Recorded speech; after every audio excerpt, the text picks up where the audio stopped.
주님께서 여러분과 함께 요한이 전한 거룩한 복음입니다. 그때 예수님께서는 야곱이 자기 아들 요셉에게 준 땅에서 가까운 시카르라는 사마리아 한 고을에 이르셨다.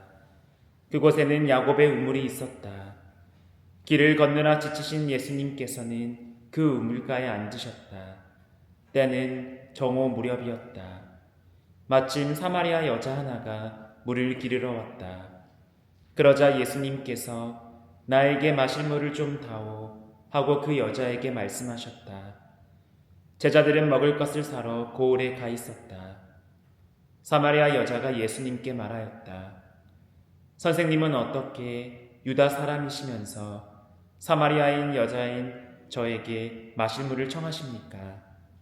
사실 유다인들은 사마리아인들과 상종하지 않았다. 예수님께서 그 여자에게 대답하셨다.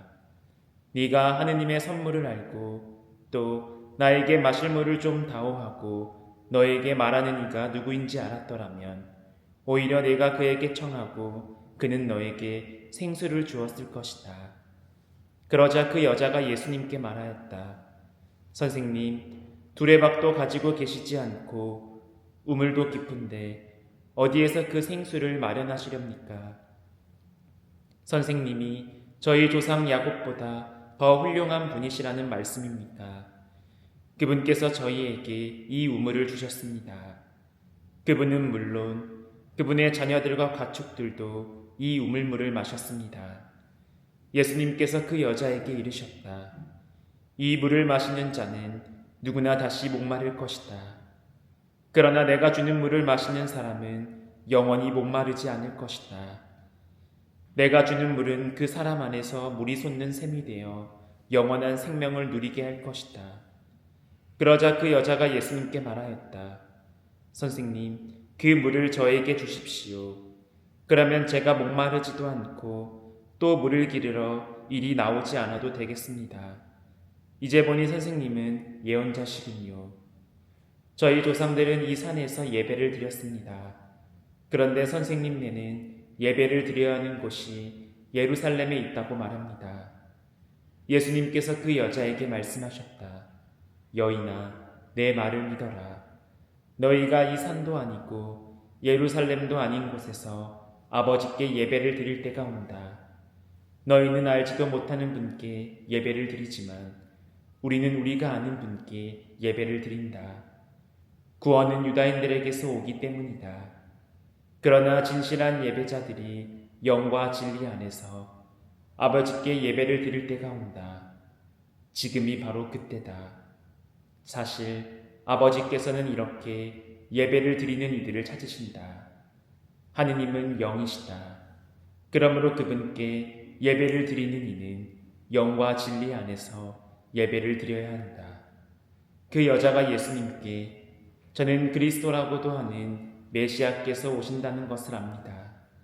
그분께서 오시면 우리에게 모든 것을 알려주시겠지요 하였다. 그러자 예수님께서 그 여자에게 말씀하셨다. 너와 말하고 있는 내가 바로 그 사람이다. 그 고을에 사는 많은 사마리아인들이 예수님을 믿게 되었다.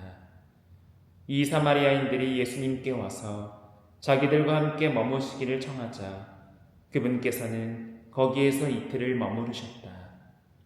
그리하여 더 많은 사람이 그분의 말씀을 듣고 믿게 되었다. 그들이 그 여자에게 말하였다. 우리가 믿는 것은 이제 당신이 한 말 때문이 아니요. 우리가 직접 듣고 이분께서 참으로 세상의 구원자이심을 알게 되었소. 주님의 말씀입니다.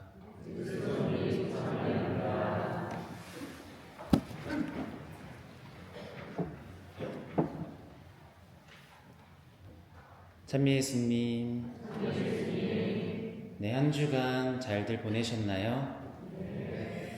네, 지난주와 다르게 표정들이 암울하네요. 지난주는 3월 1일이어서 다음날 대체휴일이라 좀 밝았다면 내일은 또 출근을 해야 대한 걱정 때문인지 어두운 것 같습니다. 그래도 이 미사 안에서 또 한 주를 살아갈 그 은총을 주님께 청하셨으면 좋겠습니다. 사람들은 보통 아침이나 저녁에 물을 기르러 갑니다. 햇볕이 뜨거운 정오에는 우물에 사람이 거의 없습니다. 그런데 오늘 복음에 나오는 이 사마리아 여인은 정오에 우물로 나옵니다. 왜 그 뜨거운 정오였을까요? 아마도 사람들을 피하고 싶었기 때문일 것입니다.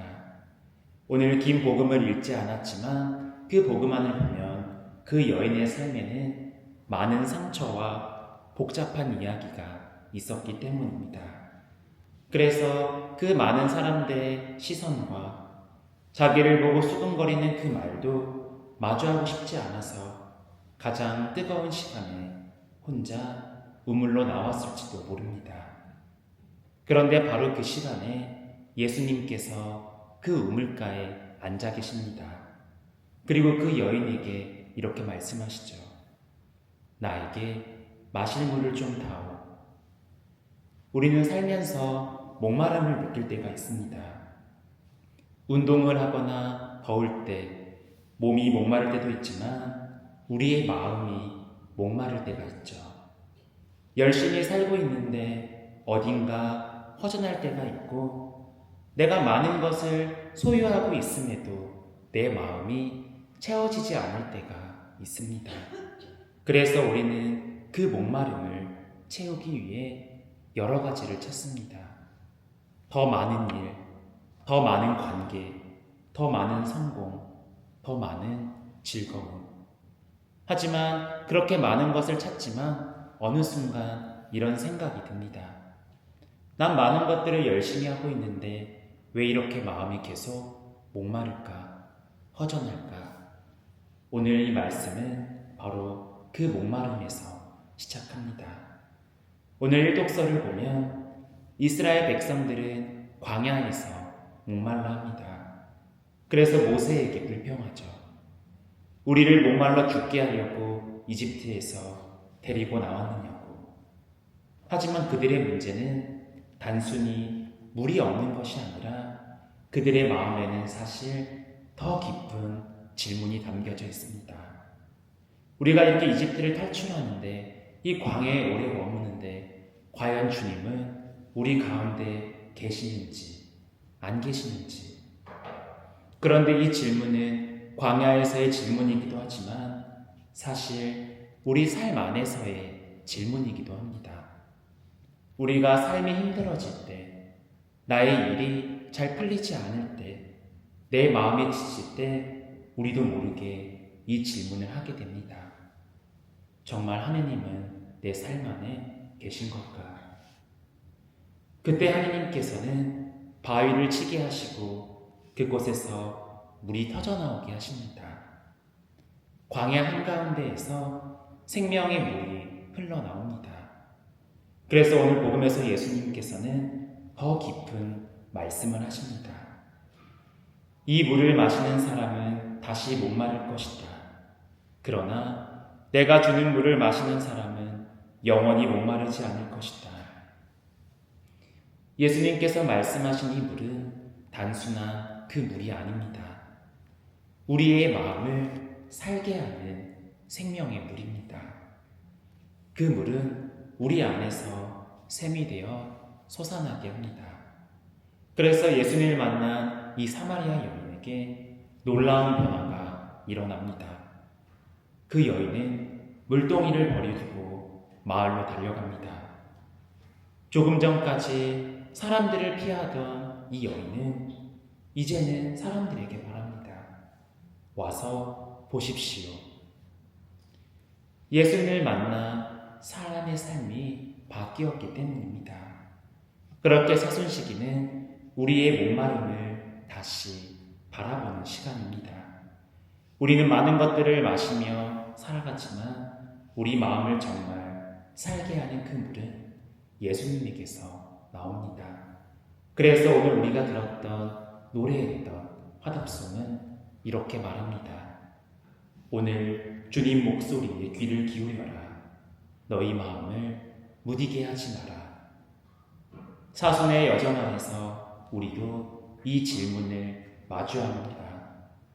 나는 이 여정을 걸어가면서 어떤 물을 찾고 있는가? 그리고 예수님께서 주시는 그 생명의 물을 나는 정말로 받아 모시고 있는가? 예수님께서는 오늘도 우리에게 말씀하십니다. 나에게 마실 물을 좀 다오. 예수님께서는 우리의 삶 안으로 들어오기를 원하십니다. 그리고 메말라 있는 공허한 우리의 마음을 생명의 물로 채워주기를 원하십니다. 예수님께서는 사람들이 피하던 그 뜨거운 시간에도 그 우물가에 앉아 누군가를 기다리고 계셨습니다. 사선의 이 시간에 우리의 목마름을 예수님께 내어드릴 수 있기를 바랍니다.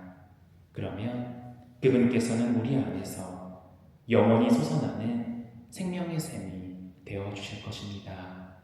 이번 한 주간 우리를 기다리고 있는 그 예수님께 다가가 우리의 그 목마름을 내어놓을 수 있는 여러분이 되셨으면 좋겠습니다.